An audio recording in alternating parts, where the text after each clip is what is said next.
Why not? Okay. Well, Gene and I have brought to some bar here in Wallingford, or is this Green Lake? I think we're in Green Lake. You never know, Paul.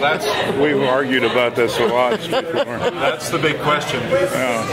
But here we are with the subject. You know, what was the name of this place earlier? It was the Papa Bear or something like that? Yeah, the Brown Bear Car Wash. Isn't it interesting how forget popular names like that?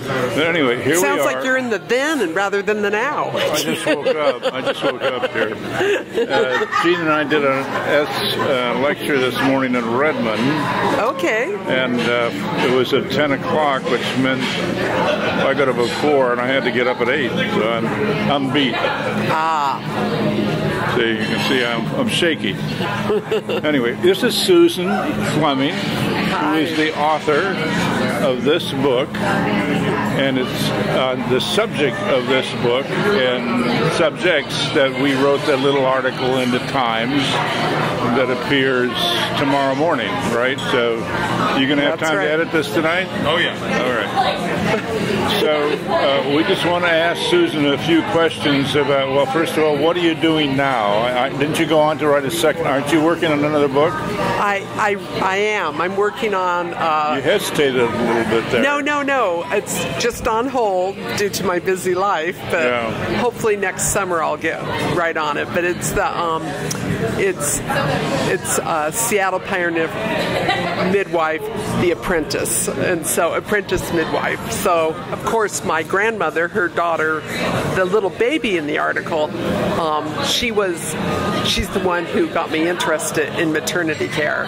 And that would be right there, Marie. There, that's Marie. That's Susan's grandmother right there on the cover of her book. Right. And on the back, three generations later, is the author. Right. So returning to your next book, what you hope to do next summer? Just try to. Of course, it's it's not going to be as. We can pause. Come on in. Come on. I'm sorry. Paul, okay. I just realized I'm interrupting an interview. I know. Well, why don't you do what you need to do This first? is the author. Too. No, it's okay. Now, let's see. God, I don't want a beer. What do you got besides booze? We've got the Seattle Dry sodas, and then we've got the Coke products. So Seattle Dry, we've got a blood orange, cucumber lime, and a vanilla. Cucumber lime. I like that. Coming up. Okay. Back to that same question. Sure. I ordered a cucumber lime soda. Okay, go ahead. Okay. Well, I'm just, I've always wondered what happened. How did Alice actually, grasp the skill of being a midwife? And so I'm trying to, in my mind, create of course, this one would be to create a story. You're going to write a novel based on, basically based as close as you can. I don't know. Is that the idea? Yes, definitely. So, but you have a broad interest in the subject, so you've got information coming from many different directions, including your own. Right. Yeah. Right. Thank you. Yeah.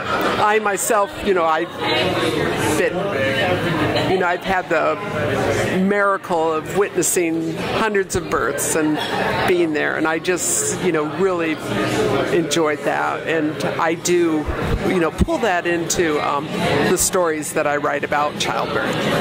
You have a marvelous speaking voice. You really do. You just listen to her for a while. She just resonates so nicely.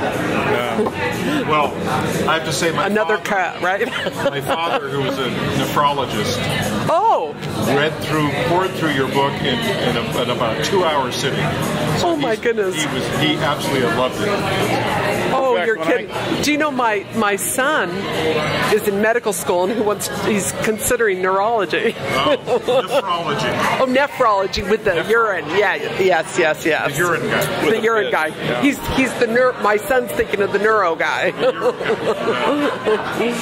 So he's the only other descendant but my sister's a nurse too, but she's not OB, and then I have some cousins, so kind of skipped a couple generations, Right. But we're back. But you're back on track. We're back on track. How did your great-grandmother arrive? When did she arrive in Seattle? She, as far as I know, I imagine that my great-grandma came on the train around December 1900. And according to the stories that Grandma Marie told me, is she came when she was 6 months old. And I know she was born June 6, 1900. So that would put it at December. And I remember it was her mother that was the midwife. And her mother was the midwife, but she was born in 1900. Her mother, right here. So I know, and I always wondered about that. However, documented evidence showed that Alice's sister died in Seattle in February that year. So it really correlates nicely with what I believed to have happened, you know. Yeah. So, is there anyone, do you need to go east to do your research or not? Not much back there, huh? Just electronic, you know. And then, of course, family stories that have been, you know, spoke again and again over years, you know. So that's where most of the work went. Now, you've been interviewed a lot about this, or you've got PR on this. You're pretty good at that. Now, what are the why don't you help Jean and me? Yeah. What things that people ask you? You know, a lot of people, they wonder how birth has changed, you know. And one thing that was very interesting, I think we're coming back full circle with childbirth, especially here in Seattle. Because when Alice came, here Alice, you know, she had a little bit of training as a nurse, called herself a nurse, she wasn't. And, but this was 1900, okay? Yet she was very skilled through more of an apprentice-type model of doing midwifery skills.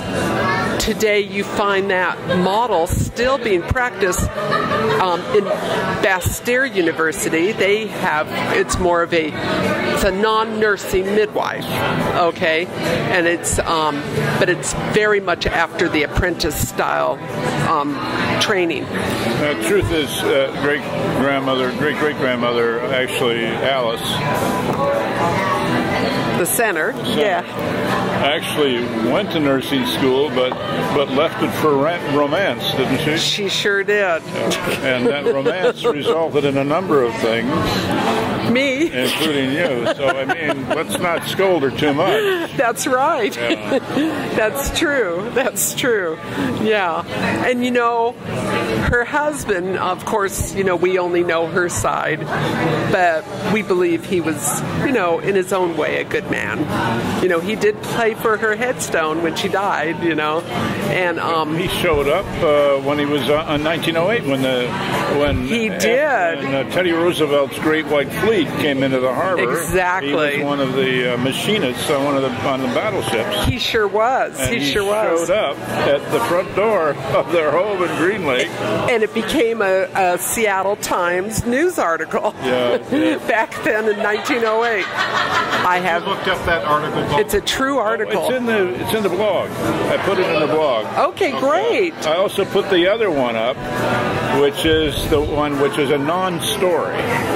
It happened the same year, and 2 months later, on July 5th, great-great-grandpa. Yeah. Well, yeah. In other words, her dad, a marvelous guy who worked for the city driving the water truck downtown in the streets. He was a street cleaner. Street cleaner, yeah. Yeah. He was showing firecrackers to his granddaughters, and he hurt his hand. He blew up a firecracker in his hand. But the paper sensationalized the whole thing from the headlines down through the story, all the pathos they could get out of it. Then it turns out he wasn't really hurt. It's just a little injury. He'll be okay. It was like a story that they so much wanted him to be hurt, but they just couldn't lie about it. Right. You know, the Seattle Times was the Facebook of today that we saw in 1908. A lot of that was going on. I mean, little details. In fact, if people want to find out their own history, they can go to look at the old newspapers. If you know where your family is, most likely you'll find a story about them. Now let me tell you, that sermon you just gave for the interview for this week that features you in your book, I gave that same sermon last week about using Time's keyword to do research. That's what you just did. So. Okay, well there you go.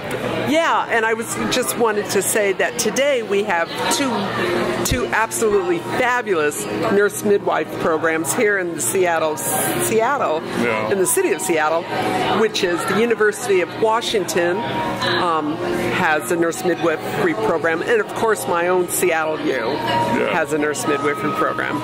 So, and it's great to see most of the hospitals locally are embracing the nurse midwife, and I think it's very much desired by women birthing today. Well, let's show Glad to see it here. Let's show your book again.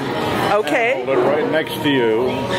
With another book coming, we hope, in a year or two. It's the story of this family and their efforts. And thanks for joining us. Thanks a lot, guys.